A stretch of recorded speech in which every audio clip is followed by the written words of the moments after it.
tim pengacara kita, Pak Kamarudin dan rekan. Ya. Silakan, apa yang disampaikan tadi? Silakan. Jadi karena ini perkara pidana, namanya keberatan. Kalau dalam perdata disebut eksepsi. Tapi masyarakat secara umum sudah menerima baik pidana pun perdata disebut eksepsi atau keberatan. Ya. Jadi keberatan terhadap 385 halaman dakwaan jaksa penuntut umum. Kenapa keberatan? Pertama karena MKC ini ketika membaca surat 72 Al-Jin 19 yang menyatakan ketika hambanya Muhammad sedang sholat dia dikerubuni oleh jin.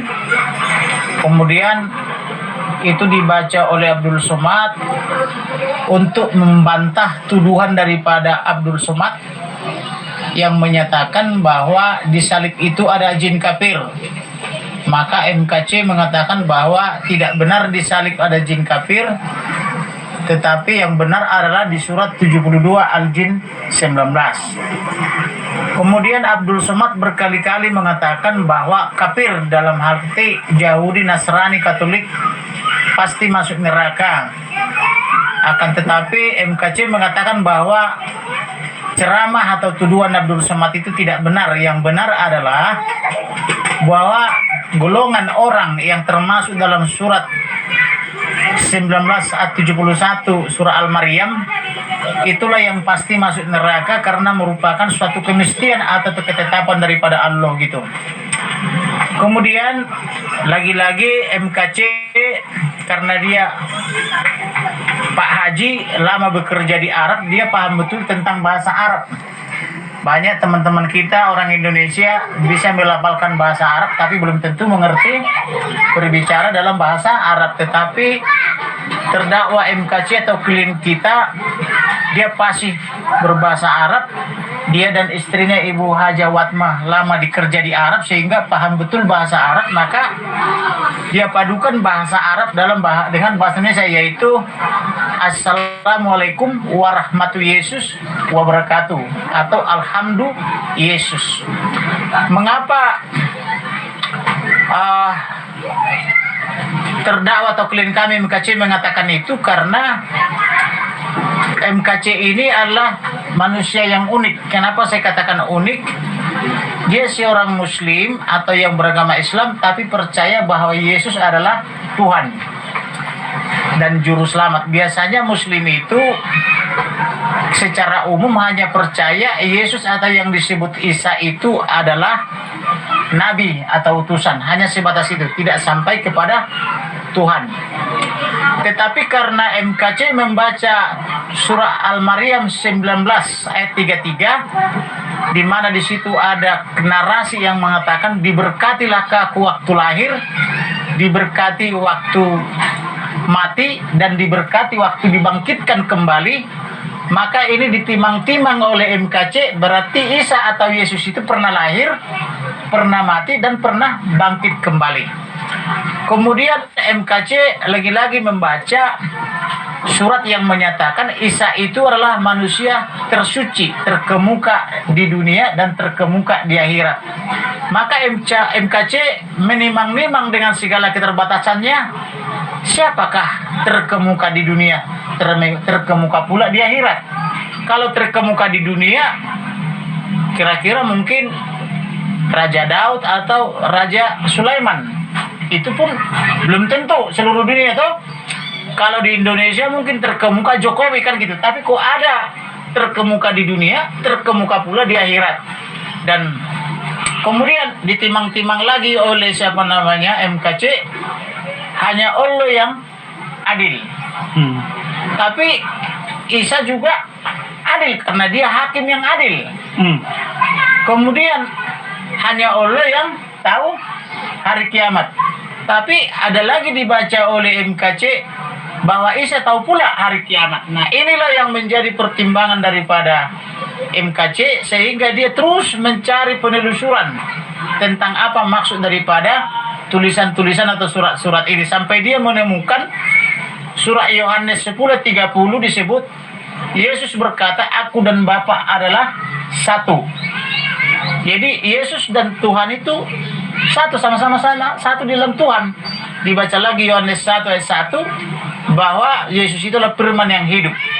Belum lagi dibaca nubuatan mundur ribuan tahun ke belakang, kurang lebih 3.521 tahun yang lalu, di mana Musa di dalam kitab Ulangan 18 ayat 15 mengatakan bahwa seorang di antara saudaramu akan dibangkitkan, seorang nabi, kan begitu.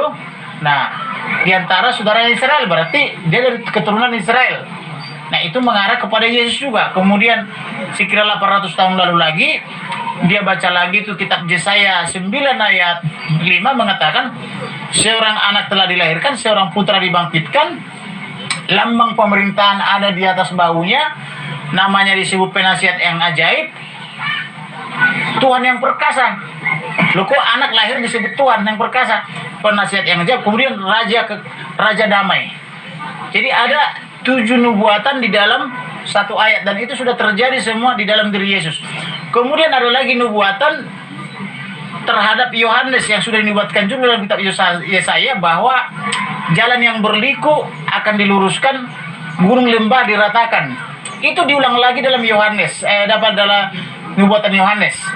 Kemudian ada lagi nubuatan itu dan terjadi di dalam diri perawan Maria, bahwa seorang perawan akan melahirkan seorang anak, namanya disebut Immanuel. Immanuel artinya Tuhan bersama kita, artinya Tuhan dari surga datang bersama-sama dengan manusia. Manusia tidak bisa bersama-sama dengan Tuhan karena manusia kotor, Tuhan suci. Maka kalau yang suci ketemu yang kotor itu akan binasa. Tetapi karena dia datang berupa manusia, yaitu Yesus, maka kita bisa hidup bersama-sama. Inilah yang menjadi pemikiran bagi MKC, maka disebut Alhamdulillah Yesus. Artinya rahmat Tuhan Yesus bersamamu. Kemudian dia mengucapkan salam, perpaduan salam bahasa Arab dengan salam bahasa Yesus. Jadi tidak ada tindak pidana di situ. Justru yang melakukan tindak pidana adalah penyidik dan jaksa karena menyebut kitab suci itu sebagai berita bohong dengan menerapkan pasal 14, yaitu pasal 14 ayat 1 dan 2 yang tidak pernah dilaporkan oleh pelapor, tapi ditambah-tambahin atau disisipkan oleh penyidik dalam petunjuk P19 jaksa dengan menyebut bahwa bacaan surat 72, 19 dan surat-surat lain itu adalah sebagai berita bohong. Artinya penyidik dan jaksa mengkriminalisasi kitab suci saudara-saudara kita umat Islam menjadi berita bohong. Kemudian disebut oleh jaksa menimbulkan keonaran katanya. Tapi tidak disebutkan kapan terjadi keonaran, di mana terjadi keonaran itu. Karena ini kan delik material, bukan delik formil. Kalau delik formil itu artinya apa kata undang-undang. Kalau delik material harus terjadi. Contoh misalnya pembunuhan terencana, kata gitu. Kalau tidak ada yang terbunuh, tidak ada pembunuhan. Paham maksudnya kan? Ya. Jadi tidak bisa hanya dibacakan pasalnya, harus ada akibatnya. Akibat pembunuhan, kematian. Tanpa kematian tidak ada pembunuhan. Kurang lebih gitu. Itu namanya delik material. Jadi karena jaksa mengatakan akibat MKC atau terdakwa MKC membaca surat 72 Al-Jin 19 terjadi keonaran tanpa dia menyebut di mana keonaran itu terjadi, kapan dan apa akibatnya, maka dakwaan jaksa penuntut umum jadi batal. Kemudian tidak ada peringatan atau larangan dari polisi atau kepala Kapolri, tidak ada larangan dari Menteri Agama, tidak ada larangan dari Jaksa Agung, tidak ada larangan daripada Menteri Agama dan Menteri Dalam Negeri kepada MKC supaya itu tidak diucapkan. Dengan perkataan lain, itulah yang menyebabkan surat dakwaan prematur, belum waktunya dipidana, harus dilarang dulu dengan keras atau disebut disomasi atau diperingati. Nah, kemudian dalam surat dakwaan itu juga disebut bahwa MKC itu debater. Kemudian disebut kolaborator. Kolaborator, debater. Kolaborator itu artinya berkolaborasi dengan yang lain, tetapi tidak disebut dia berkolaborasi dengan siapa. Dia sendirian kolaborator, dia sendirian debater, tapi tidak disebut berdebat dengan siapa. Kalau disebutnya MKC berdebat dengan Pendeta Saifuddin Ibrahim, itu masih pas. Tapi kalau disebut MKC berdebat sendirian, atau berkolaborasi sendirian, tidak ada sekutunya. Nah, ini makanya surat dakwaan jaksa penuntut umum ini kabur, tidak jelas, tidak lengkap, tidak cermat. Jadi tidak cermat, tidak jelas, tidak lengkap. Tidak jelas, tidak lengkap menyebutkan dengan siapa dia berkolaborasi, dengan siapa dia berdebat. Nah, kemudian disebutkan lagi dalam surat dakwaan jaksa penuntut umum itu ada tulisan MKC sebagai terdakwa dan seterusnya dan seterusnya. Artinya dia melakukan perbuatan dan seterusnya. Kami aja yang ahli hukum tidak mengerti perbuatan apa itu dan seterusnya. Padahal surat dakwaan itu harus dibuat secara cermat, jelas dan lengkap. Artinya tidak memerlukan lagi penafsiran. Tapi dengan saudara jaksa penuntut umum yang di situ ada sebetulnya jaksa yang sangat senior namanya Sahnan Tanjung, harusnya dia sudah harus paham bahwa dakwaan tidak boleh lagi ditafsirkan. Bisa saja saya menafsirkan bahwa yang dimaksud dan seterusnya adalah dengan kolaborasinya. Tapi bisa juga Martin misalnya menafsirkan dan seterusnya itu maksudnya dengan bacaan-bacaannya. Artinya ini masih memerlukan penafsiran. Maka dengan dakwaan masih memerlukan penafsiran dan kita tidak memanggil aksi tafsir, maka surat dakwaan menjadi batal demi hukum. Nah, kemudian dalam surat dakwaan jaksa penuntut umum itu kan ada di situ disebutkan barang bukti. Tapi dari barang bukti itu tidak disebutkan apakah perolehannya sah atau tidak secara hukum. Namun faktanya surat dakwaan itu batal dihukum karena kenapa?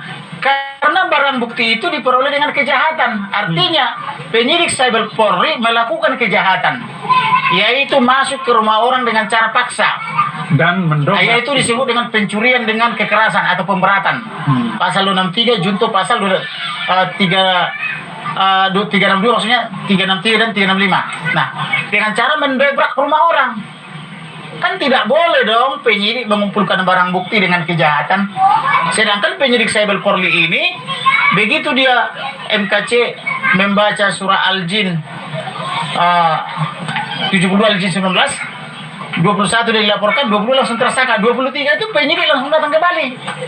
Tanpa administrasi penyidikan langsung mendobrak rumah terdakwa MKC.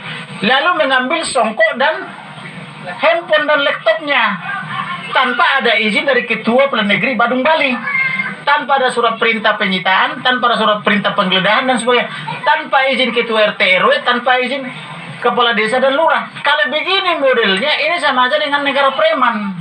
Kalau bisanya main bongkar, main dobrak, lalu untuk apa kita menyebut Indonesia adalah negara hukum? Ini bukan negara hukum kalau begini. Ini negara preman kalau menurut saya, kalau begini cara-caranya ya. Tetapi saya tidak mau mengatakan keseluruhan karena teman-teman polisi yang lain banyak yang melakukan penegakan hukum dengan cara yang benar. Nah, hal-hal inilah yang sedang tadi kami ajukan keberatan dengan menyebut surat dakwaan jaksa penuntut umum menjadi batal demi hukum. Karena kenapa? Karena dibuat secara tidak cermat, tidak jelas dan tidak lengkap.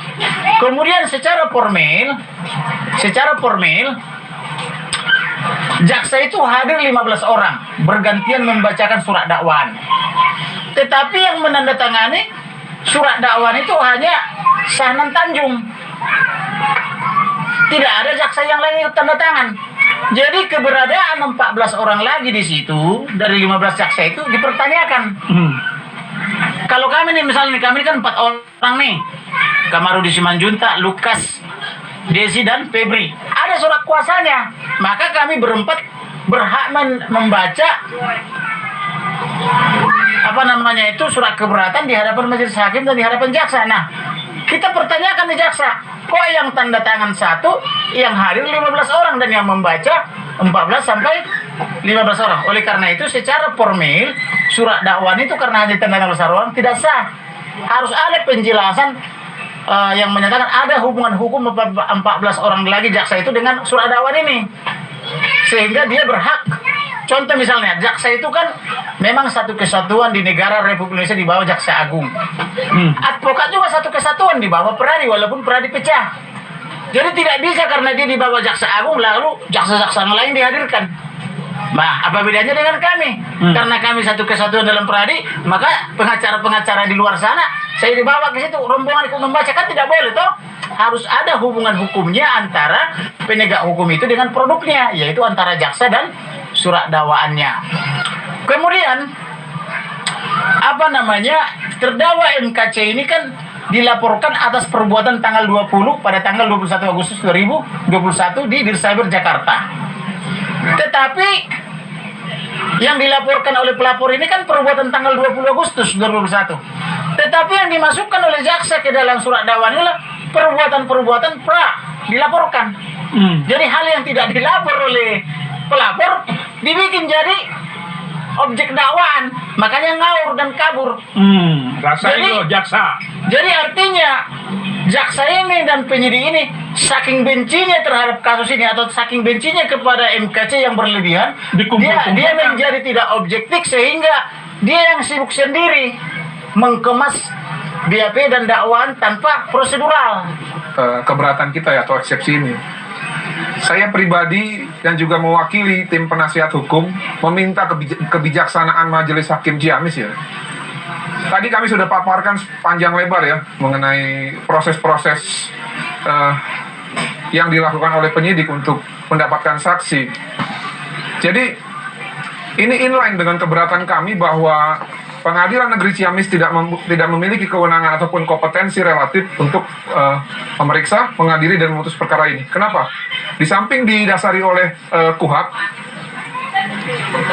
proses-proses yang dilakukan oleh penyidik dengan menghadirkan saksi-saksi sebanyak diminta 7 katanya, tapi dikasih 15 atau 15 itu kan. Dan ada info katanya dapat sango ya. Dapat sango, disangoin pulang. Dan setelah saya baca BAP, ternyata kebanyakan dari mereka itu tidak tahu video itu. Belum pernah nonton. Mereka hanya mendengar katanya, tapi faktanya nggak pernah nonton. Disebutkan testimonium di audio. Akhirnya saya pastikan lagi oleh rekan-rekan yang pernah tinggal di Cimerak kan. Emang di Cimerak YouTube itu biasa ya? Oh enggak Pak, makan aja susah, gimana mau beli kuota katanya. Itulah pusing juga kepala kita kan. Nah itu yang pertama mengenai keuangan. Yang kedua mengenai sinyal, karena daerahnya itu antara laut dengan gunung katanya. Nah jadi kalau dia mau menggunakan pasal 84 KUHP ya, apa urgensinya? Mereka penyidik yang mempertunjukkan video itu supaya dilihat oleh orang Cimerak. Jadi karena saksi ini belum pernah melihat video itu sebelumnya, diperlihatkan kepada saudara video kan gitu. Jadi baru kali itu dilihat video itu. Jadi bukan karena dilihat sebelumnya maka dijadikan saksi, tapi karena penyidik ini kegenitan karena kebenciannya pergi mencari saksi dengan mengintervensi Babinsa, Babinsa Cimerak. Kau cari dulu orang-orang pembenci katanya, yang bisa membenci MKC. Gitu. Tolong cariin saksi dong modelnya begini katanya. Iya. Yang model begini yang saya suka katanya. Iya. Jadi cara mendapatkan saksi ini menurut saya ini bagian dari rekayasa ya. Ilegal. Kalau caranya itu tidak benar, itu kalau dulu kita belajar mengenai proses ini industri ya. Input itu menentukan output. Tidak ada output yang bagus kalau inputnya jelek. Nggak ada. Nah sama, kalau dipaksakan ini ya penanganan perkaranya tetap dilanjutkan nanti dan eksepsi kita ditolak berdasarkan kompetensi relatif bahwa mereka ataupun majelis hakim menilai mereka memiliki hak untuk mengadili perkara ini, saya pikir ini suatu awal yang buruk untuk peradilan kita ke depan. Karena kita sudah sampaikan, kita sudah paparkan bahwa proses-proses ini bisa dikatakan ilegal ya, karena direkayasa. Itu mungkin. Artinya hakim harus berani membuat putusan, namanya putusan sela, dengan mengatakan ini bukan kewenangan kami. Maka karena bukan kewenangannya diputus dalam perkara putusan sela, dikembalikan berkas perkara ini ke jaksa penuntut umum untuk didaftarkan nanti ke Badung Bali. Iya.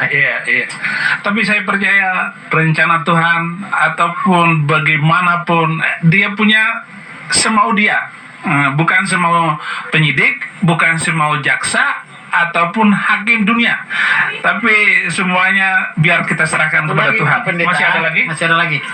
Jadi tadi rupanya ada dari antara teman-teman kita yang membuat live streaming.